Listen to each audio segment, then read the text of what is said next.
Bismillahirrahmanirrahim. Assalamualaikum warahmatullahi wabarakatuh. Perkenalkan, saya Dr. Adiarini Diasa Fitri, spesialis penyakit dalam FINASIM.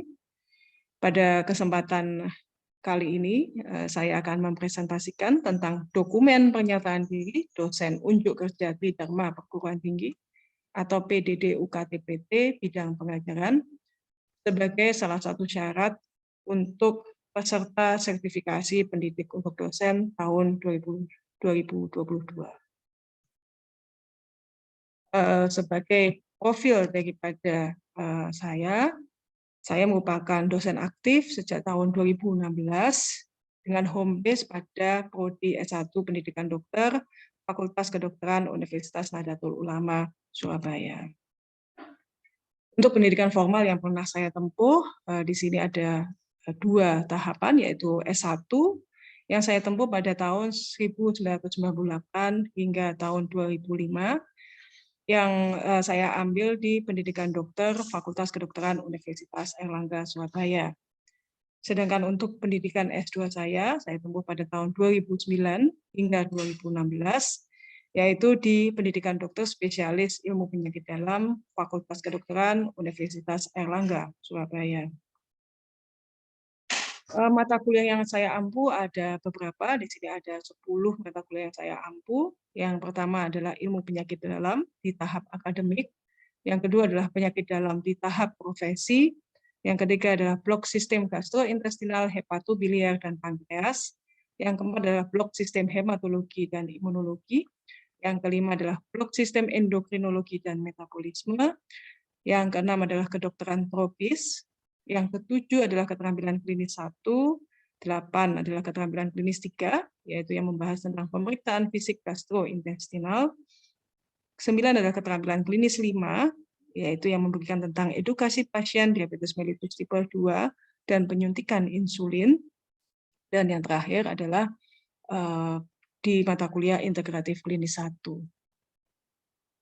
Pada kesempatan ini saya akan membahas tentang mata kuliah penyakit dalam profesi yang merupakan salah satu mata kuliah yang saya ampu, dan saya akan membaginya menjadi beberapa outline, yaitu yang pertama adalah deskripsi mata kuliah, yang kedua adalah kemampuan mahasiswa yang diharapkan, yang ketiga adalah materi pembelajaran, keempat adalah sistem pembelajaran, kelima adalah pelaksanaan pembelajaran, keenam adalah interaksi antara dosen dan mahasiswa, dan ketujuh adalah tentang sistem penilaian mata kuliah atau assessment.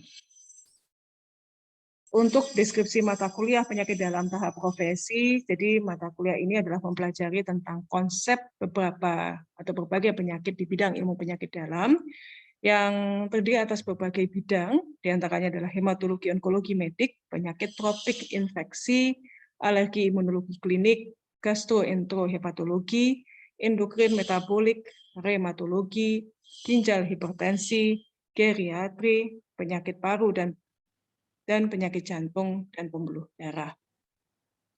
Untuk kedalaman materi daripada penyakit dalam profesi tentunya berbeda dengan penyakit dalam pada tahap akademik.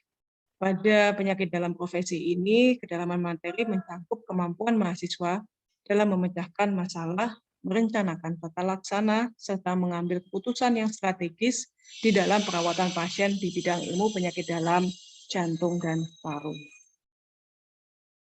Untuk capaian pembelajaran yang dibebankan oleh program studi pada mata kuliah ini adalah pada S4, yaitu menyadari kemampuan dan keterbatasan diri yang berkaitan dengan praktek kedokteran, serta mempraktekkan belajar sepanjang hayat dengan selalu mengikuti perkembangan ilmu pengetahuan maupun praktek kedokteran yang mutakhir.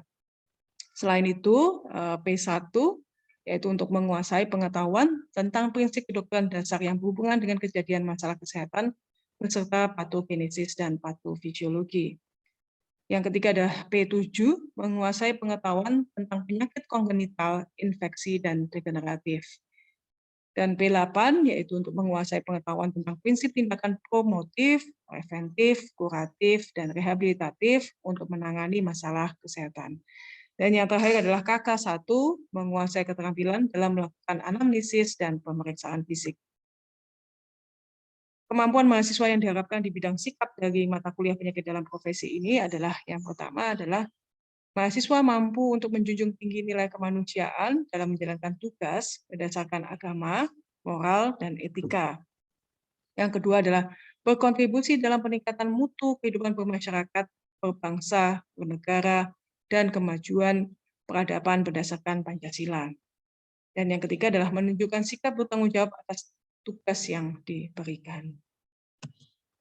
Untuk kemampuan mahasiswa yang diharapkan pada bidang pengetahuan, diharapkan bahwa mahasiswa menguasai teori dasar ilmu penyakit dalam, paru, dan jantung, yang meliputi patofisiologi, patogenesis, gejala, tanda, dasar diagnosis, tata laksana, serta komplikasi suatu penyakit di bidang ilmu penyakit dalam, paru, dan jantung. Yang kedua, mahasiswa mampu menjelaskan anamnesis, pemeriksaan fisik, pemeriksaan laboratorium sederhana untuk membuat diagnosis penyakit di bidang ilmu penyakit dalam, paru, dan jantung. Ketiga, diharapkan mahasiswa mampu membuat diagnosis penyakit yang dialami oleh pasien, merencanakan tata laksana, merencanakan tindak lanjut kepada pasien, berupa tindakan promotif dan rehabilitatif di bidang ilmu penyakit dalam, paru, dan jantung, dengan menerapkan dan menjunjung tinggi etika kedokteran dan profesionalisme.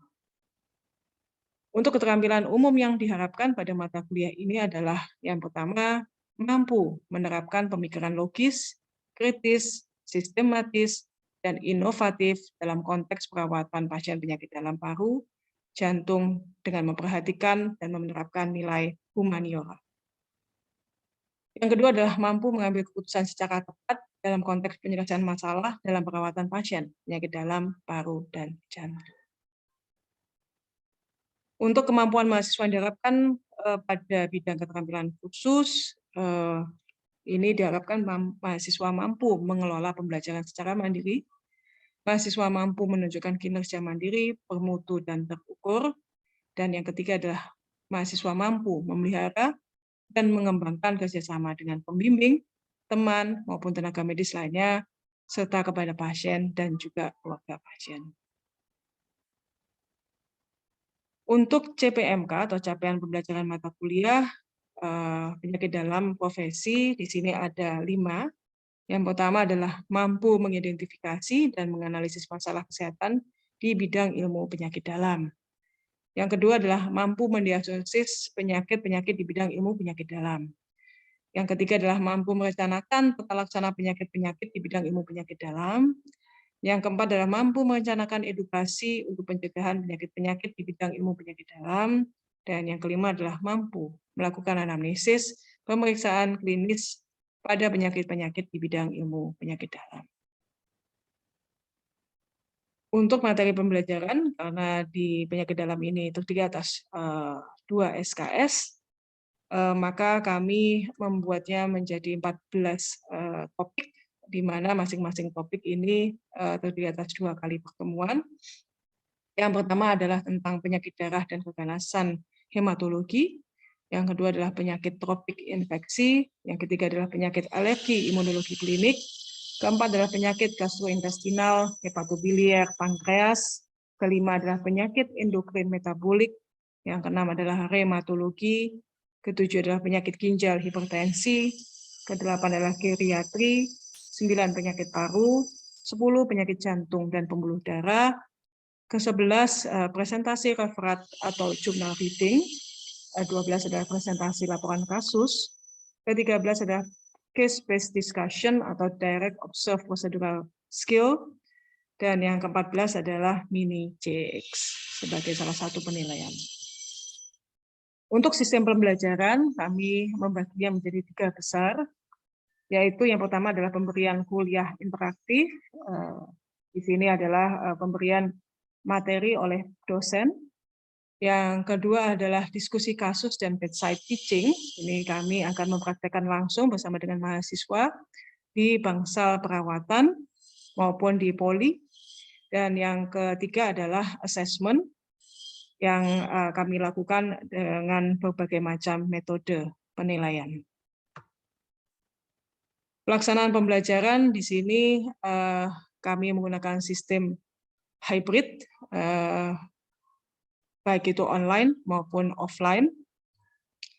Jadi untuk pembelajaran secara online kami menggunakan sarana media Zoom online yang digunakan utamanya adalah untuk koordinasi terkait materi, diskusi, dan juga penugasan. Sedangkan terbanyak pada mata kuliah penyakit dalam profesi ini memang adalah yang pembelajaran secara offline, di mana mahasiswa diharapkan dapat mempraktikkan langsung kemampuan dan keterampilannya kepada pasien yang merupakan salah satu capaian mata kuliah ini. Nah, di sini kami menggunakan berbagai sarana media pembantu, diantaranya adalah penggunaan manekin, kemudian yang kedua adalah menggunakan perlengkapan laboratorium dan radiologi, yang ketiga adalah rekam medis pasien, kemudian yang keempat adalah peralatan medis, dan yang kelima adalah kasus real pada pasien. Nah, berikut ini adalah salah satu pembelajaran online yang telah kami lakukan, di mana mahasiswa di sini akan diberikan tentang bagaimanakah cara penyuntikan insulin. Jadi mahasiswa kami berikan materi pendahuluan sebagai bekal mereka untuk bisa praktek ke pasien. Di sini ada beberapa peserta daripada kuliah online ini. Kebetulan di sini kami menjelaskan tentang cara penyuntikan daripada insulin. Pada mata kuliah secara online ini diharapkan mahasiswa lebih memahami dan lebih memiliki bayangan bagaimanakah proses daripada penyuntikan insulin ini. Di sini kami menggunakan juga gambar yang dapat menjelaskan bagian-bagian daripada insulin. Nah, kemudian setelah mahasiswa belajar secara online dengan diberikan teori-teori, mahasiswa kemudian akan belajar secara langsung. Di sini adalah kita menggunakan manekin. Ini tentunya adalah untuk memberikan bekal kepada mahasiswa dan kami juga memberikan masukan yang lebih intensif sebelum mahasiswa itu mempraktekkan kepada pasien. Berbagai koreksi, berbagai masukan kami berikan selama mahasiswa melakukan tindakan medis, sehingga mahasiswa bisa lebih memahami secara langsung praktek klinis di lapangan. Setelah melakukan pembelajaran secara online, kemudian yang dilanjutkan dengan pembelajaran dengan menggunakan manekin, maka yang terakhir adalah kami melakukan pembelajaran secara terstruktur dan juga tersupervisi bersama kami. Di sini saya melihat mahasiswa melakukan secara langsung kepada pasien, apakah tindakan yang telah dilakukan oleh mahasiswa itu cukup benar. Jadi supervisi ini perlu dilakukan sebelum mahasiswa dapat melakukan secara mandiri kepada pasien. Apabila ada hal-hal yang belum dirasakan kurang tepat, maka kami akan memberikan masukan kepada pasien. Ini adalah gambaran ketika kami selesai melakukan bedside teaching, yaitu pembelajaran secara langsung di pasien. Kami berdiskusi bersama tentang kasus-kasus yang mahasiswa pernah alami atau yang sedang mereka rawat, pasien yang mereka rawat, hal-hal apa saja yang mereka merasakan kesulitan. Satu mahasiswa mempresentasikan tentang pasien yang sedang mereka rawat, untuk kemudian kami berikan masukan. Dan ini adalah pada masa assessment, di mana satu mahasiswa mempresentasikan sebuah kasus, dan kami di sini sebagai dosen akan menanyakan tentang bagaimanakah teori dan yang dihubungkan dengan prakteknya pada tata laksana pasien tersebut. Untuk asesmen daripada penyakit dalam profesi ini, kami bagi menjadi beberapa bagian. Yang pertama adalah adanya ujian tulis, seperti yang tadi sudah disampaikan pada slide sebelumnya. Kemudian ada juga ujian praktek, ada juga tugas, dan juga kami tidak kalah pentingnya adalah menilai tentang soft skill ataupun attitude, di mana memang untuk soft skill ataupun attitude ini merupakan satu hal yang penting bagi pendidikan mahasiswa kedokteran, di mana kami mengharapkan mahasiswa tidak hanya pandai di dalam bidang pengetahuan dan keterampilan, tetapi juga memiliki attitude yang baik, utamanya dalam menjaga hubungan antara dokter ataupun tenaga medis kepada pasien. Untuk asesmen ini, kami memberikan beberapa proporsi nilai yang kami anggap dapat mencapai capaian pembelajaran daripada profesi penyakit dalam. Di sini untuk penilaian proses pembelajaran. Jadi untuk penilaian proses pembelajaran ini terdiri dari case-based discussion. Di sini kami memberikan proporsi 10%. Kemudian referat ataupun journal reading, ini kami berikan 10%. Kemudian yang ketiga adalah direct observation of procedural skills atau DOPS, ini kami berikan beban 20%. Di mana pada DOPS ini mahasiswa akan langsung melakukan praktek kepada pasien, apakah mereka sesuai dengan prosedur yang sesuai dengan SOP ataupun tidak. Sedangkan pada akhir pembelajaran, di sini ada 3 hal yang kami nilai. Yang pertama adalah mini CX. Ini adalah kami berikan beban 20%. Kemudian ujian lisan itu adalah 20% dan ujian tulis adalah 20%. Pada mini CX, mahasiswa akan diajak atau akan dinilai bagaimanakah mahasiswa menegakkan diagnosis dan melakukan pemeriksaan fisik, pemeriksaan laboratorium pada seorang pasien. Di sini memang kami akan menilai dari bagaimanakah mahasiswa itu berinteraksi dengan pasien mulai dari awal dengan melakukan anamnesis atau bertanya-tanya hingga mahasiswa mampu menegakkan diagnosis pasien tersebut. Kemudian yang kedua adalah ujian lisan. Ujian lisan ini adalah kami bertanya secara langsung antara satu mahasiswa dengan satu dosen yang bertanya-tanya tentang teori ataupun hal-hal lain yang menyangkut tentang penyakit dalam. Dan yang terakhir adalah ujian tulis. Ujian tulis ini kami bagi juga dengan beberapa bagian, yaitu mengenai ujian resep, penulisan resep, kemudian ujian untuk pembacaan rekam jantung, dan juga ujian multiple choice tentang teori penyakit dalam. Mungkin demikian yang bisa saya sampaikan tentang PDD UKT PT saya. Terima kasih atas perhatiannya. Assalamualaikum warahmatullahi wabarakatuh.